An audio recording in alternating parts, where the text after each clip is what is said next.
Hi there. Today I'm going to show you one of my favorite workouts for a stressed out body. And if you're like me, the weather has been so nice and it makes me want to get outside and do more running and biking and gardening. And my body's starting to feel it a little bit. My feet and my knees were so achy this weekend from the stress of all this extra activity. And I think sometimes it's our instinct to go work out to get stronger so we can do those things even better. But sometimes the workout itself is stressing out your body. So today, let's exercise and get strong in some different muscle groups. Instead of those big muscle groups that we typically work on at the gym, let's get really strong at the feet and the hips. So I'm going to go through my 4 favorite exercises to strengthen your feet and your hips and beat the stress of added activity. So we're going to start with supine foot circles and point flexes. And you guys know this is one of my favorites of all time. We're going to straighten one leg to the floor and then use 2 hands behind the opposite knee and let that calf be parallel to the floor. And already I'm de-stressing my body by just letting my head and my shoulders relax on the floor, letting this left side of my body relax to the floor, get rid of all that overbending and pressure at that left hip and knee. And now I'm going to gently take my right foot into 40 clockwise circles, not putting any stress on the exercise in terms of speed or intensity or calorie burning, but instead waking up some of those muscles of our foot, ankle, and lower leg and activating those and strengthening those so that next time I go out for a run or gardening or a bike ride or a hike, I have a little bit more support down here, and that will be less stressful on my knees. 40 is a lot, you guys, so if you need to work up to that, that's okay. 40 reps is going to not only strengthen that muscle group from my knee to my ankle to my big toe, but it's also going to strengthen the relationship between my brain and my foot. So let's say that's 40, and then I'll go the other way. I love to do little stress busting workouts like this, not only when my body feels stressed, but throughout the day if I'm stressed out from sitting in my chair, or if I'm stressed out from working out too much at the gym. Sometimes I even use these as my warm up before I do a run or a hike or a gym workout, because it's just a nice way to get the brain connected to the body, activate some of those muscles that we don't normally activate, and get as many muscles on board as we can.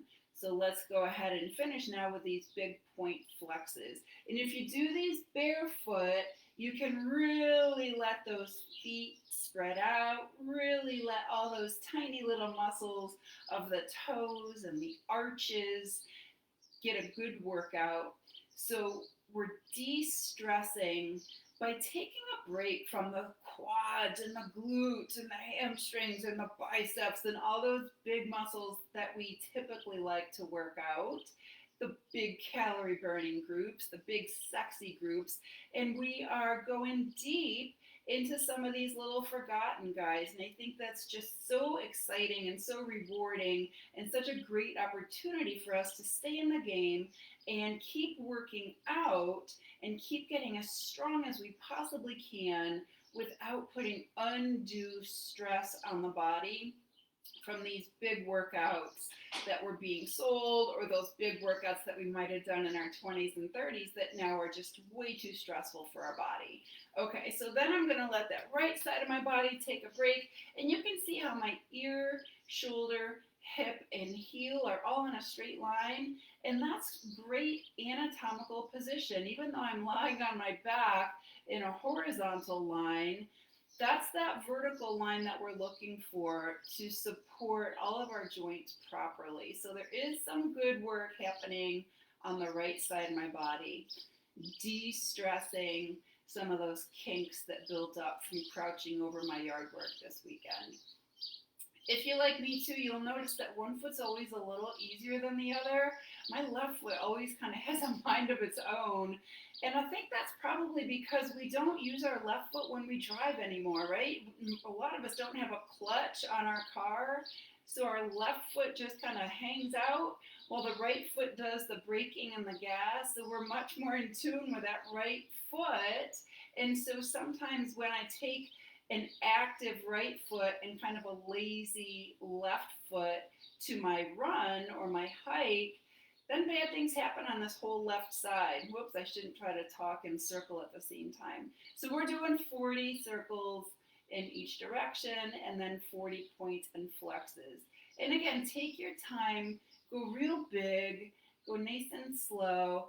I love these right before my gym workout. So when I do these before my squats, I'm able to get a little bit deeper on my squats because my ankles are mobilized.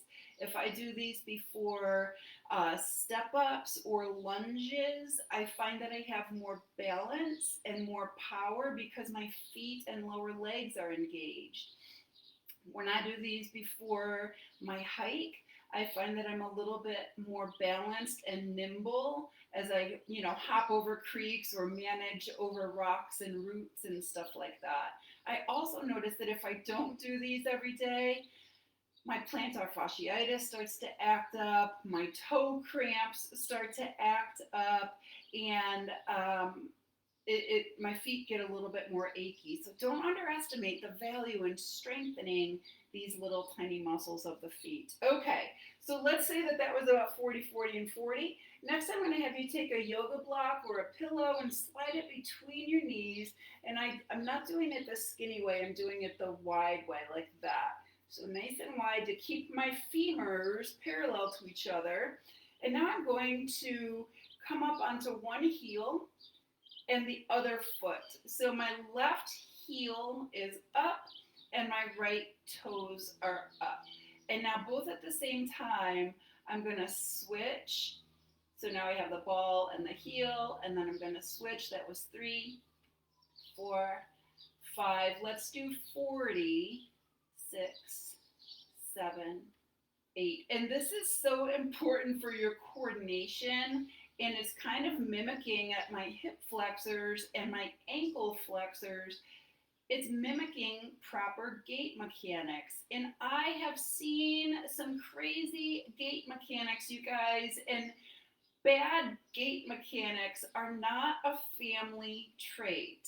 Bad gait mechanics are a mechanical trait. If you walk duck-footed, if you walk with one hip swiveling and one hip swinging, that's not because it was genetically passed down to you.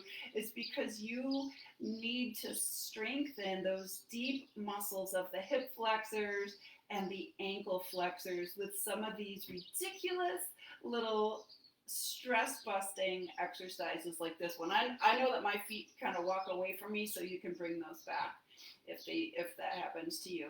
And boy, there is a fire lighting in my calf muscles right now. I can definitely feel the work there. We'll do about 10 more here. If you know that you walk kind of funny, or if after a run your right hamstring is always tighter than the left, or if after a run your left foot is cramping and your right isn't, or if you keep getting shin splints on one side or not the other, you might benefit from a strength training exercise like this. That's called a rocking chair. Okay. So next we're going to work up into those hips, and I want to do an exercise called a hip lift. We're going to cross one foot over the other and create a nice exaggerated rigid triangle here. Let me do it on this side first so you can see that triangle. So see how I've made like a nice triangle here? So I'm going to use my hip muscles to push this knee away. I'm going to use my hip flexor muscles to pull the other knee in. And I want to pull that in until I can't pull anymore. And I want to activate both feet by flexing those ankles. So my left knee is pulling in, my right knee is pushing away, and I'm creating a nice little muscular tug of war here between my right hip and my left hip. And I'm going to set the timer for about 1 minute.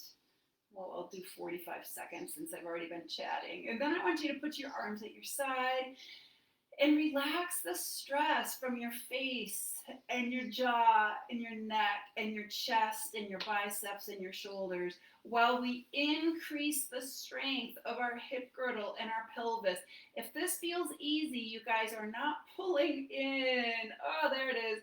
Pull in as far as you can with one knee and use the muscles of the opposite hip to push away.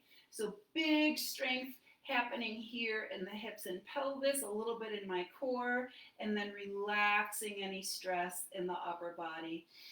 Take some nice deep breaths here. The goal is to hold for 1 minute. We have 3 more seconds, and then we'll switch sides. And if you're like me, one side is going to be a little tighter than the other, and that is stressful on the body.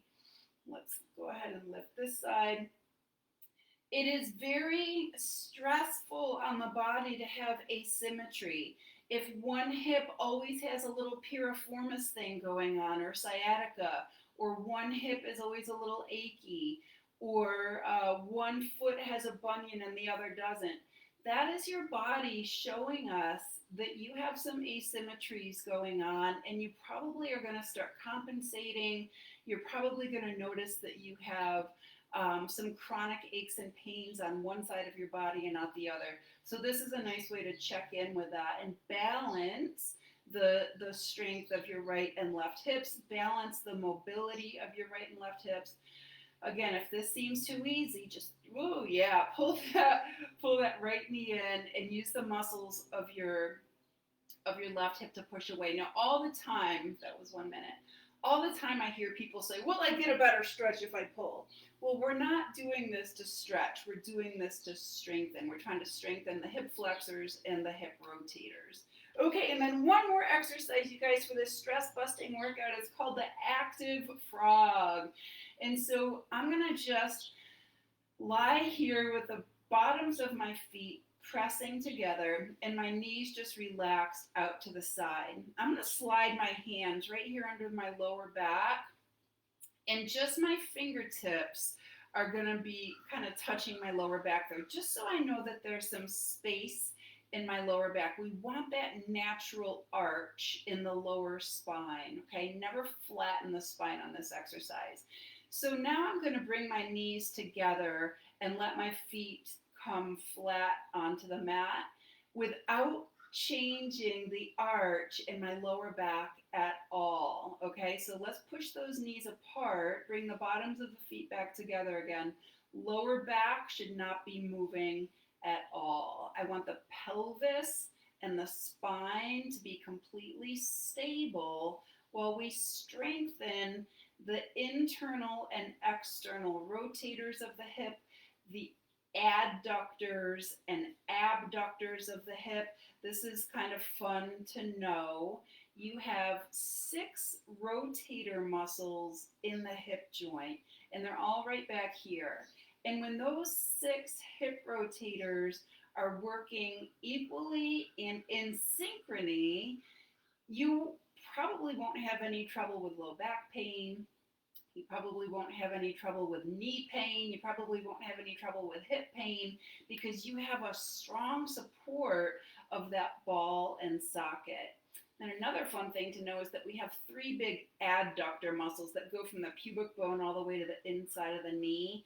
And those are big, strong, powerful squeezing muscles.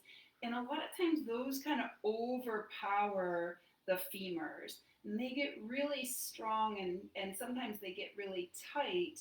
And so this exercise kind of balances that and helps us to get strong on the pushing out and then balances that pulling in. It's going to be tempting to use your spine and your pelvis and kind of flap like this, which is why I want you, especially in the beginning, to just leave those fingers under the back. This one feels so good, and it relaxes the stress on my lower back. It relaxes the stress in my knees, and it strengthens those powerful adductors and abductors, balancing out the work between the inner and outer thighs, as well as strengthening those 6 little rotator muscles that support my hip, ball, and socket. I hope that you like that workout as much as I do. I hope your body is no longer feeling any stress. And if it is, let's chat, because there's a lot of different ways that we can keep you in the game and keep you getting stronger without without having to go to the sidelines for recovery. All right, let me know if you have any questions at all, and I'll see you soon. Bye.